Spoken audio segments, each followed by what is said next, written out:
বাংলা নববর্ষকে বরণ করতে বর্ণাঢ্য আয়োজনের মধ্য দিয়ে উৎসবমুখর পরিবেশে উদযাপিত হয়েছে নারায়ণগঞ্জ প্রেপারেটরি স্কুলের পয়লা বৈশাখ। নববর্ষ উপলক্ষে আয়োজিত এই অনুষ্ঠানে অংশ নেয় বিদ্যালয়ের শিক্ষার্থী, শিক্ষক ও অভিভাবকরা।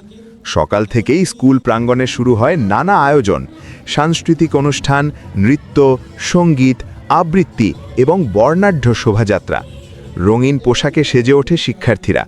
লাল সাদা শাড়ি, পাঞ্জাবি এবং নানা লোকজ চরিত্রে তাদের উপস্থিতি যেন প্রাণ এনে দেয় পুরো আয়োজনটিতে। তাদের প্রাণবন্ত পরিবেশনা মুগ্ধ করে উপস্থিত সবাইকে। অনুষ্ঠানের অন্যতম আকর্ষণ ছিল বৈশাখী শোভাযাত্রা। রং বেরঙের ব্যানার, ফেস্টুন ও মুখোশের মাধ্যমে সেখানে তুলে ধরা হয় বাঙালির ঐতিহ্য ও সংস্কৃতির নানান দিক। এছাড়াও দিনব্যাপী আয়োজনে ছিল বৈশাখী মেলা।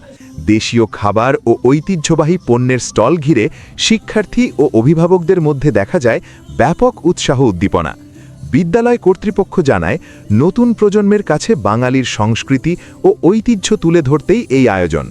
এমন উদ্যোগ শিক্ষার্থীদের মাঝে দেশীয় সংস্কৃতির প্রতি ভালোবাসা আরও বাড়াবে বলে তারা আশাবাদ ব্যক্ত করেন। সব মিলিয়ে আনন্দ, উৎসব আর ঐতিহ্যের মেলবন্ধনে নারায়ণগঞ্জ প্রেপারেটরি স্কুলে উদযাপিত হল এক প্রাণবন্ত ও স্মরণীয় পয়লা বৈশাখ।